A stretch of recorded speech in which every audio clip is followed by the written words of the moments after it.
base bathi ngiyabalisa kanti mina ngiyabekisa kuthi lini lithemba lemuntu longadilaleli tinkhondlo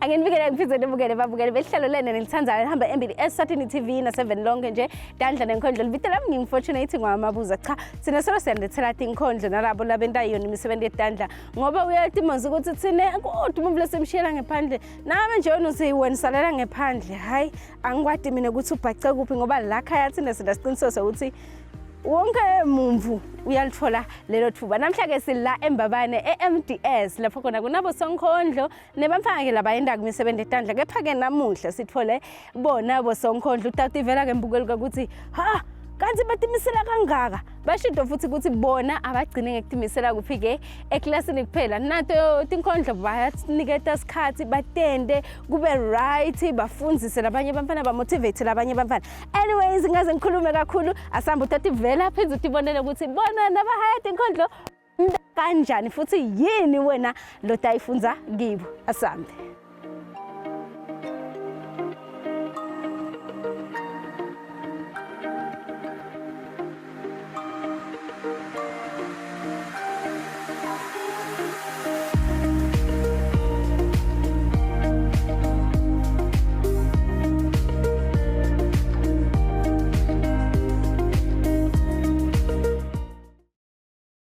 Education. For others, it's a privilege. For others, it's a right. The difference between education and a bright future. Others may see a burden, but others see a gift. The key to you moving forward and to give your life a lift is education. And remember, education is the mother of all professions that help us acquire all our possessions, for it's our right. And in it, our future is bright. Thank you. Bandile siyawemukela ehlelweni Dandla nenkondlo please introduce yourself kumbukele ekhaya Okay, thank you for having me.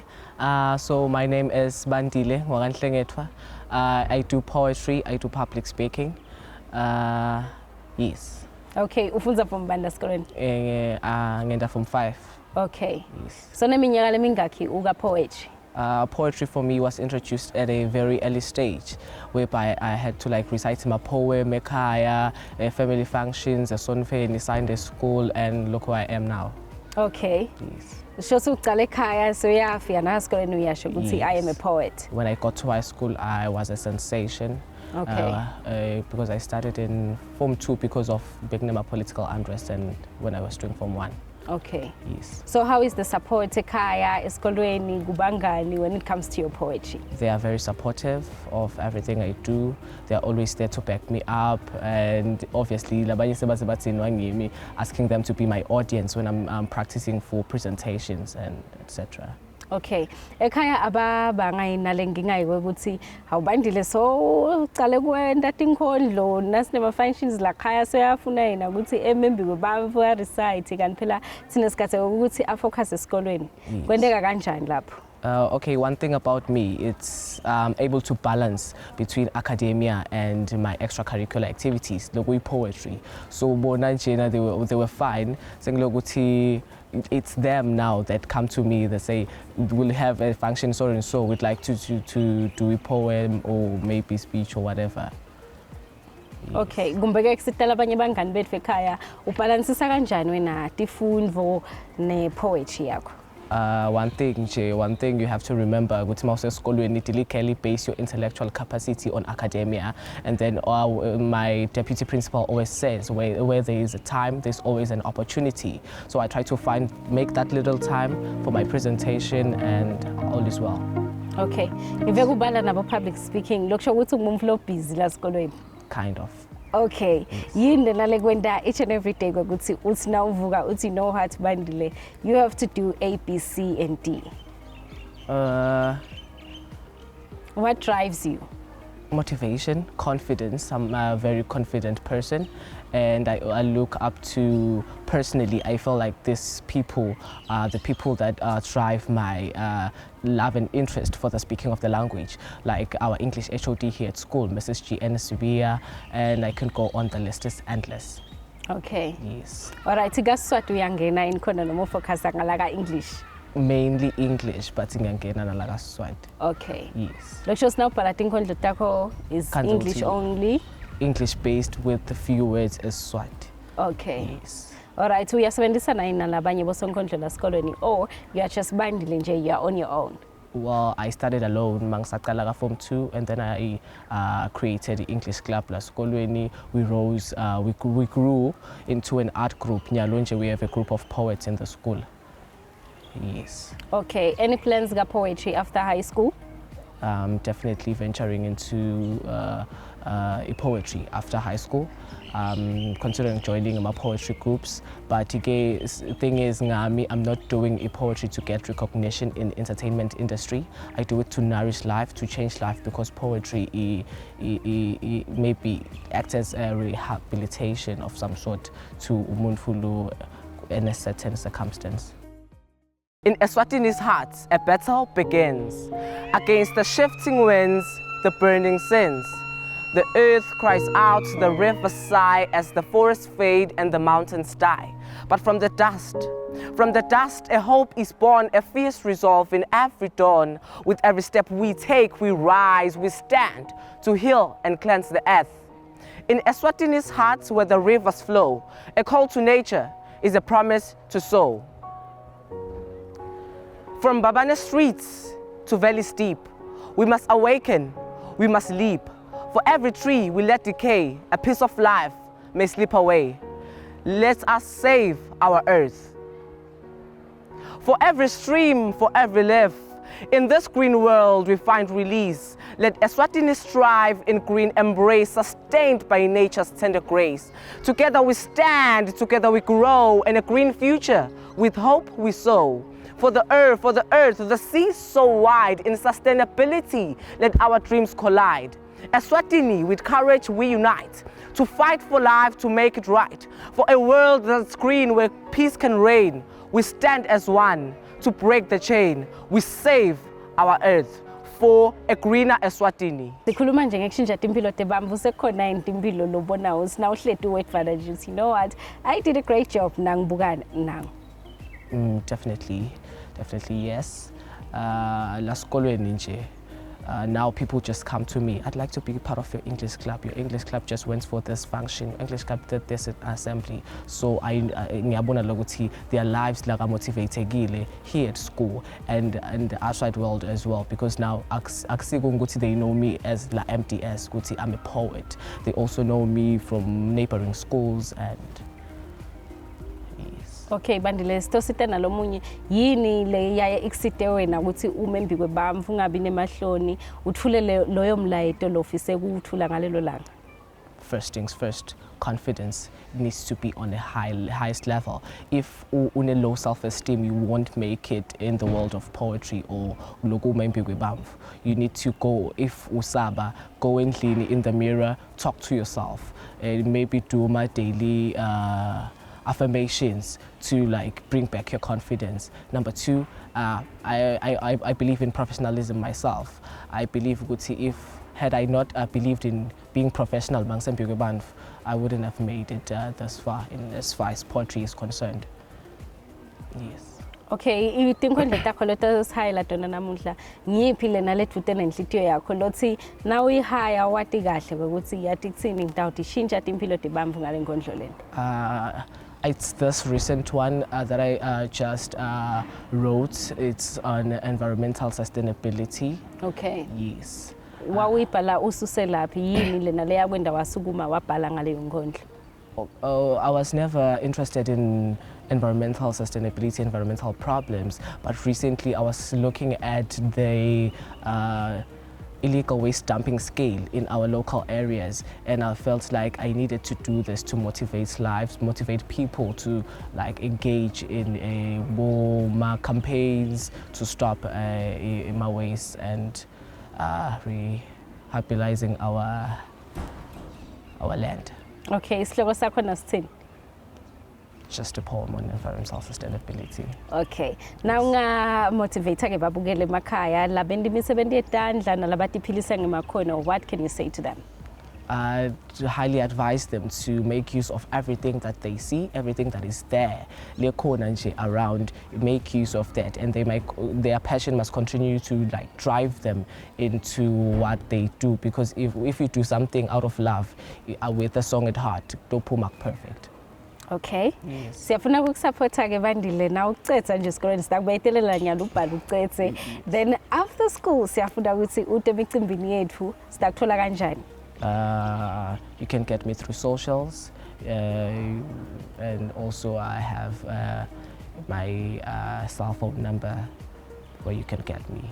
Okay, kuma socials na sesha bani? Bandile _dolphin.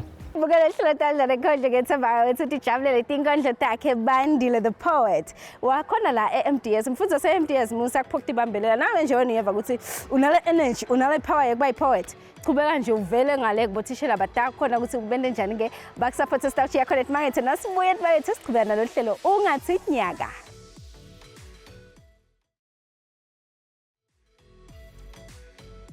Bukela ihlelo Tandla Nenkondlo solubukelelo nahlelo lakho lelithandayo lihamba embili eSaturday TV na7 lonke nje Tandla Nenkondlo ngishidwa ngathi namhla sila eMDS asiyindzawo kwethu nje ukuthi sithole bosonkondlo bala esikolweni utobona nawe ukuthi hayibo mina bengithi nje ngiclassmate kanti lo muntu celebrity lo sebamfu bama celebrity benenjene ke bayatimisela uthethe vela ke mbukele kuyefikile ukuthi fikile yena ofika njani ka poetry phinze yini lafise kuyizuza ngayo ipoetry.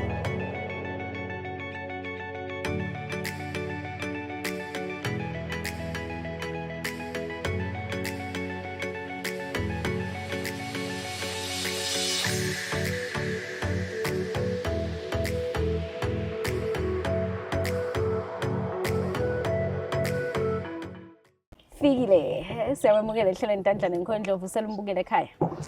Ngiyanivusela babukele emakhaya libito lami ngifikile Dlamini. Okay, Nkosi. Ufunza from bani? Ngifunza form 3. All right, you are a poet, right? Yes. Okay, waqala nini kwendi poetry? Kwendi poetry ngiqale lomnyaka ngaJune. All right. Uqala nyalo yini le kwento waqala ipoetry? It's through my English literature teacher. Okay. Who encouraged me to become a poet. Okay. Yes. All right, so encourage yini lena la ibona kuwe ukuthi hayi man fikile yathi poet. It's through passion that I have for poetry. All right. Because I strongly believe it teaches and motivates other people who are going through certain situations. Okay. Yes. Lokusho ukuthi ngilomo umpho emadayari kahle kahle. Yes. Okay, now bhala tinkondlo takho uthi bhala ngani nje? It's about life and other things that we as people go through. Okay. Yes. All right, so kile wa recite mbi kwebamfu or you are just writing for now? No, I've never recited in front of everyone. Okay. But unaso inesifiso sekuma assembly or eclassini uba recitela? Yes, ma'am. Okay. Have you tried ekhaya kuba recitela utobona ukuthi ba react kanjani? Yes, ngingazama ba recitela. Okay. And they were so happy kungibona reciter. Okay. Yes. All right. Ba emagama nje labakhuthatha ngawo athini? Athi angisebenze ngekukhandla. I-poetry ingangisethe endaweni letinyenti. Okay. For example, I've been encouraged by Christian Mars. Yes. Okay. All right. Labanye bosonkondlo la sikoleni yabambisana inabo uyaya iniyobuta kibo noma usene kwesaba uthi yo ngikhani ngicala batemjaja. Yes, ma'am. I've consulted SG, Okay. who's known as Gwebsana, Okay. who resides in Siswati. Okay. Yes. Teacher usaya yini ngiyobuta nangabe ubhale something to ukulayela ukuthi okay mele ususe lo ufake lo oh wagcina nje nakaqala discover ukuthi athi kusifikile ipoetry wangaphinza wabuyela kuyo. Nyaya. Okay. To Miss New, our English literature teacher. Okay. Yes. All right. So lonje uyiqalile ipoetry ufunze ini khona? Ngifunze ukuthi poetry, it guides people and gives advices. My parents' love is warm and true. It shines in all they do and say. Through every smile, each hug and each cheer. Their love has made my world clear. They work so hard. They always care with gentle hands and hearts so fair. They teach me right, they guide my way. They support me and even lift me up day by day. In stormy times or skies of blue, I feel their love and presence in all I do. It's like a light that never ends, a love that comforts, heals and mends. So here is my sincere gratitude to their presence, just for them and everything of theirs. For their love so strong, so kind, so true and will forever last in my heart. I'm proud to call them my parents and love them more and more each day. Okay, speaking of the future ke Fikile ufise kuba yini phinze ipoetry ufise kuhamba nayo ufike kuphi? I believe poetry in the future will take me to many places and I can even get job opportunities as I can be a motivational speaker and many more. Okay. Sisethe ukusupporta Fikile usithembisani? Ngithembisa ukuthi ikhandla and ngichubeke ngibhalela amanye ema-poems latawukhuthata phinde a-influence abantu. Okay. Ungathini ke kubantu labasibukele njenganyalo ngenza bayikusupporta sibantu labende emakhona? Ngasho ukuthi kumcoka ukusupporteka, i-support imcoka kuwonke umuntu noma ngabe lo mfula endlela yendaka awuyisupport awuyithandi but kumcoka ukuthi umsupporte kuze atochubeka akhone kwendala kwendawo. Okay. Sifisile ukubona urecite emicimbini nala sikolweni. Sathi nje ukuthi every Tuesday hayi siyathi ukuthi kunesilot sisafikile. Sitakuthola kanjani ke ephizeni nasikulandzela maybe ku social media nasikulandzela siseshabani? Ungasesha owenkosi webhayi lapho khona ningakhona ukungitfola khona ngirecite ema-poems. Mbukele Somvile Fikile the poet. Ngiyethemba ukuthi tijabulele nikhondlo takhe. Nona abu lady lapho esikoleni uyeva ukuthi hayi mani ipoetry ngayenda. Ungaqali ube nalomcombolothi poetry is for boys. Mina nawe sitawucabana shem. Ipoetry yawo wonke umuntu Somvile ke Fikile ukuthi usha kanjani sitawuya kuye ke Scribza the poet. Utamuva imbukule ukuthi Scribza uthi yena unguScribza ufika kanjani lapho futhi nje when it comes to poetry is he doing the right thing? No man.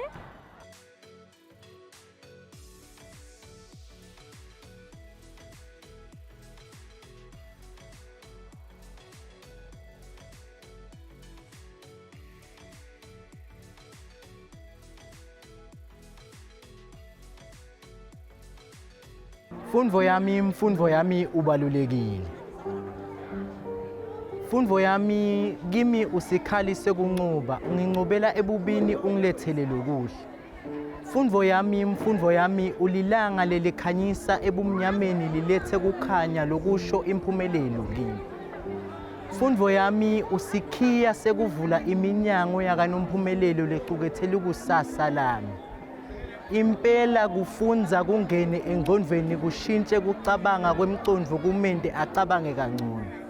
Lena yimfundvo yami yakho yethu sibambene sonke siyafunza sithole lwati siphumelele. Mfundvo yami ufana nesihlahla lesikhicita tithelo letimnanzi naletinhle. Mfundvo yami ubalulekile. Ligama lami ngimphiwa inkosi ngwakwaGwebo.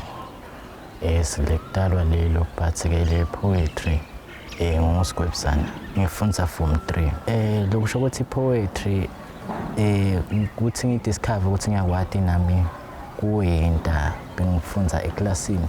So nangifundza eklasini besifundza literature ema-poem. Asuke ke madam akhethe umuntu lofuna kwenta inkundla nje amnika eze assignments. Wakhetha lo toyisho ngesingisi wabese ukhetha mina wathi ufuna ngirecite ngeSiswati. Okay. Yes, then ngayibhala ke ngayiperforma bayithanza bathi hayi likhona ukukhona. Usabhala ke inkondlo takho ngitiphi ihloko lothi na uhledi nje nawe uthi yathi kuthini Scribza ublind now ubhala nganawo le make an example nje maybe uthi blind now ubhala ngedintsaba noma ubhala ngemifula uthi kanza ustrong ngakuphi wena? Nangibhala lenkondlo kuba nemlayeto mina ngiuqukethe ukuthi abantu bawuthole. Okay. Yes, kangangoba umuntu anganginiketa nje isihloko maybe lesingakuthatheleka phasi but thina sengibhalile kutabe kuningi lokuqukethekela khathe kule nkundla umuntu la ngakuthola kokwaZulu Okay. yes lingakusho nje ukuthi inkundla ikakhulukati lena leti khuthatako naleti igcizelelako ngahle kuleto. Okay. Yes. Kumbe ke kuvetela umbukele ekhaya ukuthi tinkhondlo timcokwa ngani iphindze yini lena wena lothi na official ngaphandle ukuthi wena na ubhala ufuna ukuthi kuvakale the message. Yes. Yini lenye lemcokwa nje vele ngetinkhondlo ukuthi umbukeli vele angalithatha lethuba lihlale phansi alalele tinkhondlo noma atibukele. Tinkhondlo ngingasho ukuthi nawucuca indzaba kuthatha isikhathi leside but ungayicuca ngenkondlo umuntu akuthakasele nekifa ayithanze akuthule lo lofuna kukusho kiyo yona lenkondlo. Yes ngisho kanjalo.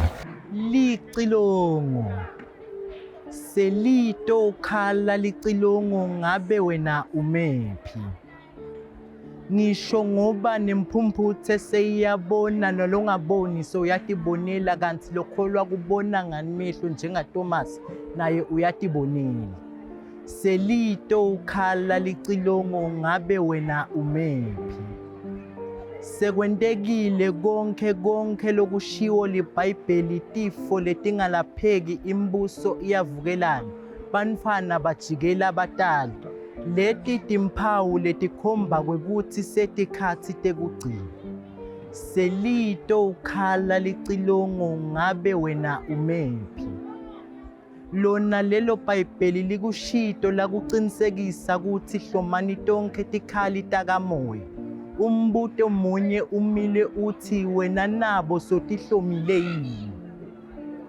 impela asakhile kulomhlaba koja singebe kuhamba sito mbona uJesu ehla etolanza libandla lakhe bonke labakholwa kuye batawukhanyisa kwelibandla selito ukhala licilongo ngabe wena umephi lengakusho etinkondlweni tami kukhona lokutako kukhona vele lengisatakuletha lokhu sengidiscover ukuthi nami inkondlo ngiyakwati kenda kukhona lengisatakuletha bantu nje ngisho ukuthi babeke indlebe beve ukuthi ngidanani ngakujabulela lokho. Okay. Laba afise ukuthi uvele emicimbini yabo ungakhona yini noma ufocusa kakhulu etincwadzini? Ngingavela emicimbini kepha i-challenge ke lesekhona manje ngingumuntu losofunda form 3 lokusho ukuthi i-exam yami seyisedvuti then after i-exam ngakujabulela ke kuvela emicimbini yabo bantu. Okay. Nase bakudzinga ke Scripture ngiyathi semaswadi abamvula beketelawo enibafuna ukuthi uhambe embili etifundweni sitakuthola kanjani ke nase sikudzinga? Nabangidinga abantu bangangi-WhatsApp enombolweni nethi 78286492 uma bayishayile leyo nombolo.